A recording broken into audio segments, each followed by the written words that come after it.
pessoal, tudo bem? Então voltando então para a videoaula número 2 de propriedades mecânicas, vamos falar agora de outras propriedades, né? Continuando então, vamos agora falar de algumas propriedades tecnológicas.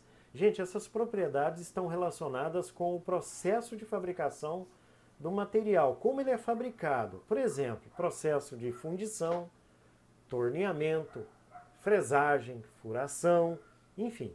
Essas propriedades estão relacionadas com como o material ele é fabricado, a peça ou a ferramenta. Tá? Então esses processos, eles também, a gente precisa falar desses processos de fabricação um pouco, porque as propriedades dos materiais estão intimamente relacionadas com esses processos. Então vamos falar, por exemplo, da fusibilidade, que é a capacidade do material de derreter, de passar do estado sólido para o líquido. E essa propriedade ela é interessante, por exemplo, na fundição. Eu preciso saber, por exemplo, os pontos de temperatura, os picos de temperatura, onde eu consigo o derretimento completo ou parcial de um material, né? Então, é a capacidade do material se tornar no estado líquido, tá? A soldabilidade é a capacidade, por exemplo, do material ser soldado, soldável, tá?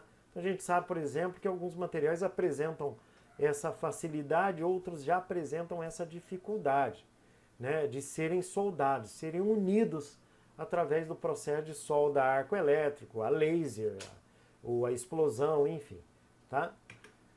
Ainda nas propriedades tecnológicas, a gente pode investigar, por exemplo, a propriedade de endurecimento pela têmpera. Então, a gente sabe, por exemplo, que os aços são capazes de serem endurecidos, aumentar a sua dureza através do processo de têmpera. Então, os processos de têmpera, eles acontecem, por exemplo, no resfriamento brusco, onde você consegue uma migração de átomos de alto percentual de dureza para as camadas mais externas dos materiais. E essa temperabilidade, que é uma propriedade tecnológica, ela mede, né? Ela mede a capacidade dos materiais de sofrerem a têmpera.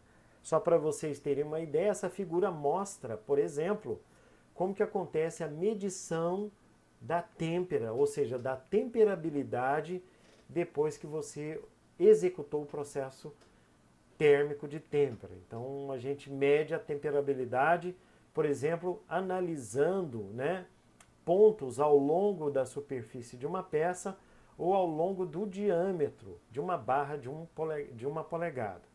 Tá? Outras propriedades tecnológicas interessantes é a usinabilidade ou maquinabilidade, que ela pode medir a capacidade do material sofrer o processo de usinagem, como a gente falou, a furação, torneamento, fresagem, tá? E a fadiga, que é uma propriedade tecnológica também, que chega a ser um problema muito sério quando os materiais sofrem efeitos repetitivos, por exemplo, em molas. Então você tem uma mola, essa mola está sofrendo, por exemplo, uma tração e compressão a todo momento, chega uma hora que essa mola ela fadigou. Então no jargão popular a gente fala que a mola cansou, ou seja, ela começou a perder as suas propriedades elásticas ali e está tendendo à fadiga. Um outro exemplo também que eu cito bastante nas videoaulas é com relação ao movimento repetitivo de dobradiças. Então esse movimento repetitivo ele causa essa fadiga dos materiais, levando ao colapso aí, né? As propriedades térmicas também são bastante úteis. A condutividade térmica, a gente sabe, por exemplo, que o cobre, os materiais metálicos em geral conduzem bem o calor, né? Então essa propriedade, condutividade térmica, ela está presente nesses materiais metálicos. Só para vocês terem uma ideia, aqui eu tenho uma tabela, uma lista, onde tem os materiais com excelente condutividade térmica, que é o aço e o alumínio, né? E materiais com baixíssima condutividade térmica, que a gente chama de isolantes, né?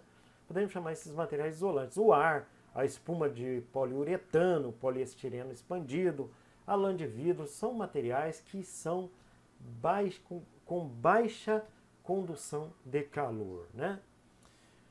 A dilatação térmica também é uma propriedade térmica que é bastante investigada aí, principalmente em metrologia, onde você tem variações de temperatura e esses materiais acabam se dilatando mais e menos, né?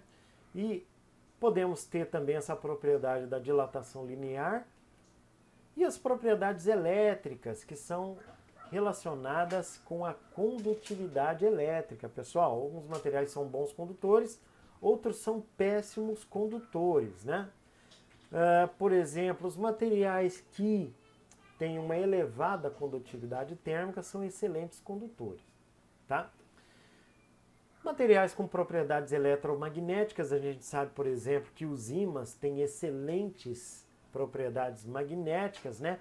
Principalmente os materiais metálicos com níquel, ferro, cobalto, esses são excelentes, podem se tornar excelentes ímãs. E aí, a gente chegou no final da nossa videoaula, a gente vai para a videoaula de propriedades materiais 3 e depois a gente vai resolver alguns exercícios aí para ajudar vocês a resolver, né, revisar esse assunto aí, tá? Então até a próxima.